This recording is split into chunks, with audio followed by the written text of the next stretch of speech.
So, Jason, Maine just became the first state in the country to ban data centers over 20 megawatts. And your report dropped the same week that that legislation passed. And it showed 39 million, if I'm correct, in foreign funding behind that push, which seems to be tied to the left with this anti data center movement. Can you walk us through what you uncovered?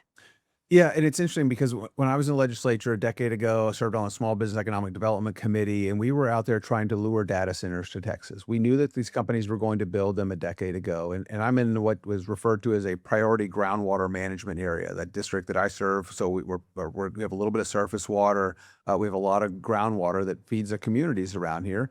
And so there's just always this concern about groundwater availability. But we were bringing these data centers here, and it's the first thing we said, hey, if you've got access to water, that's really important. You're going to need to bring your own water, or you're going to secure rights to make sure that you're not degrading the water supply for the people that actually live and work in these communities.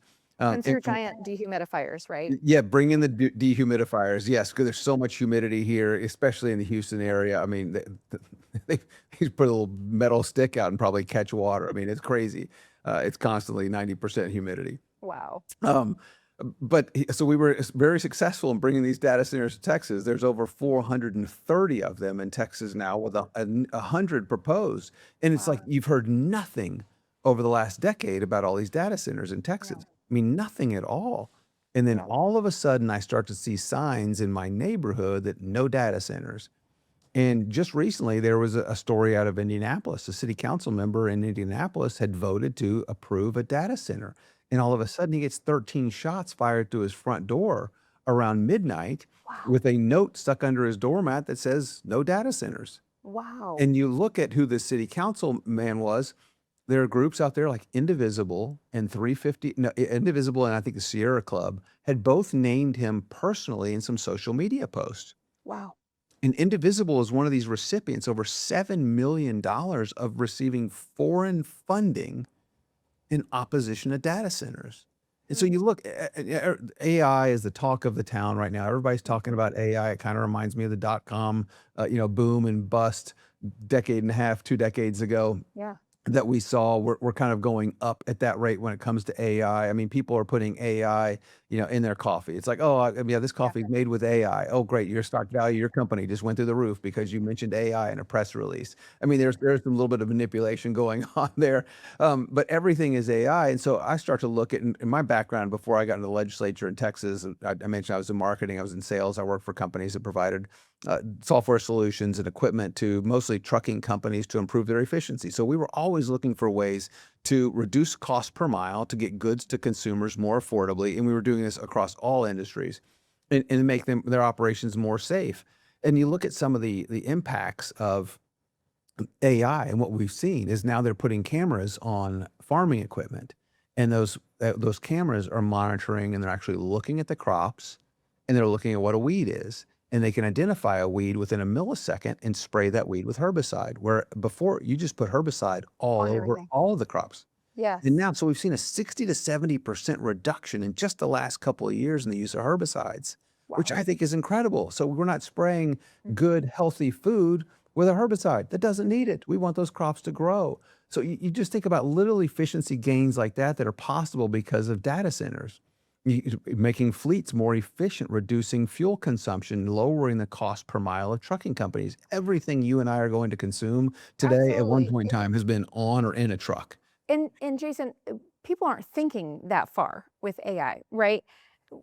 I think what the average, certainly Mainer, thinks about when they think about AI is ChatGPT and using it kind of like Google. Not thinking about crops and how we can increase production, literally, of the food that we're consuming in safer ways. And so I think part of that is simply not being aware. But then you got this foreign influence, and so Maine is making waves and making the news for really all the wrong reasons these days, including having the first data center ban. Um, do you do you see this national coordination showing up here in Maine? Do you think that that was part of the push to pass this legislation? No, oh, absolutely. You look at some of the groups I've mentioned, you've got 350.org, which is a group that Tom Steyer, who's now running for governor of California, likely the next governor of California. This is an organization I believe he started. In You have Greenpeace, who just lost a lawsuit in North Dakota, which I love that they're actually being held accountable for some of the damages. Borders on domestic terrorism, but they were coordinating these efforts and found guilty in a court in North Dakota, ordered to initially pay over $600 million. Now they're paying $345 million. They say it's going to bankrupt them. Good riddance. Darn. Interestingly enough, they're suing Greenpeace in a EU court, Hmm. which Greenpeace is suing Energy Transfer, the company they lost their case to, in an EU court. Okay. Energy Transfer doesn't do business in the EU, which that's another topic we can talk about. But Mm. you've got all some of the Sierra Club I mentioned, Indivisible. Indivisible, I remember them coming really prominent, like 2018 election cycle, 2017. It was when Trump's first term. They all of us started going to really making these loud demonstrations. It's like they're hired actors. All the theater arts majors actually got employment for the first time in their careers. They were hired by these organizations like Indivisible to go out and act crazy and terrorize members of Congress. Just happened to only be Republicans. I remember this happened to my former Congressman Lamar Smith. They would show up at his office out in Kerrville, Texas, and scream and yell and threaten the people that worked there. I mean, it's very alarming. And then they would Of disrupt course. town halls. They've kind of continued their ways, but only more. Again, they're the highest recipient of some of these foreign funds from foreign billionaires. Ironically, Bernie can't be bought by billionaires except foreign ones. Um, I digress. But they're receiving these money from organizations that are really against affordable, reliable energy. And this is where Mhm. my work intersects with this. I'm like, wait a second, I'd never seen anything against data centers until now. So it's not a grassroots. It's not organic. It is a completely manipulated organization from foreign funded people that have been fighting against oil, gas, coal, and nuclear here in the United States, Yeah, advocating for Chinese wind and solar. it's not organic when it's showing up coast to coast, Right? Yeah. Yeah. all at the same time. Yeah, all the signs look the same. They're all printed by the same union shop. Yeah, with the same misspellings and the flag upside down, like we saw with Ukraine. Mm. Just silly stuff like that. But it is very coordinated effort, and people are being manipulated. Not that there aren't some concerns with data centers. There certainly are.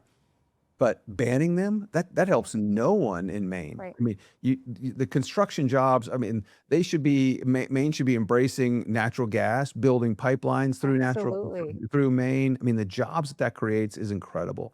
I mean, there's so many Yeah. perfect examples of doing silly things and actually doing right things. And states like Texas and Louisiana and North Dakota have really done some right things and become environmental leaders at the same time because of the economic prosperity.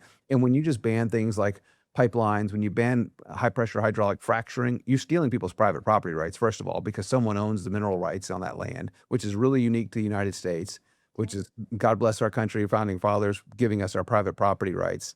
It's made a lot of people very wealthy, but having actually owning property is incredible. And when you make those bans and split people's private property rights, and to me, that's absolutely appalling. Yeah, and I certainly made the argument when this bill was coming forward that our municipalities are perfectly able to determine if they want to have a data center. I'm sitting here today recording in Lewiston, Maine, and there was a data center proposed. Frankly, it was a bad deal tax wise. Um, Folks within the town spoke up. And it's not coming to Lewiston, and that is that municipality and those citizens' decision.